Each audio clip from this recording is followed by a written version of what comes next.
নমস্কার বন্ধুরা, রিঙ্কুর রান্নাঘরে আজকের আমার রেসিপি হলো খাসির চর্বি দিয়ে কাবলি ছোলা আলু দিয়ে তরকারি। আপনারা দেখুন আমি কিভাবে করছি।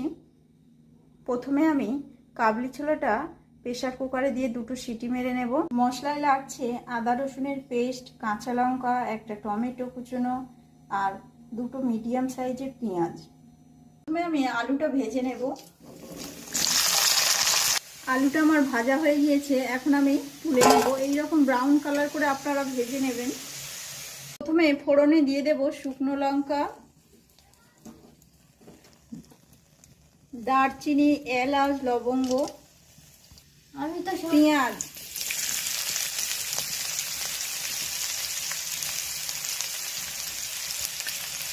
টমেটো কুচনো, লঙ্কা, আদা রসুনের পেস্ট, 1 চামচ হলুদ গুঁড়ো, 1 চামচ লঙ্কার গুঁড়ো, জিরে আর ধনের গুঁড়ো।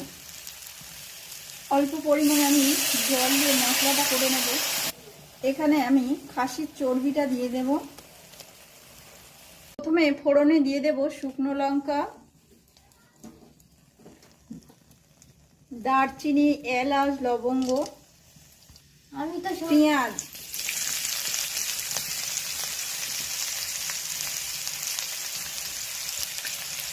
টমেটো কুচনো, লঙ্কা, আদা রসুনের পেস্ট, 1 চামচ হলুদ গুঁড়ো, 1 চামচ লঙ্কার গুঁড়ো, জিরে আর ধনের গুঁড়ো। অল্প পরিমাণে আমি জল দিয়ে মশলাটা করে নেব। এখানে আমি খাসির চর্বিটা দিয়ে দেব। দিয়ে দেব ভাজা আলু, সেদ্ধ করে রাখা কাবলি ছোলা, দিয়ে দেব লবণ 2 চামচ,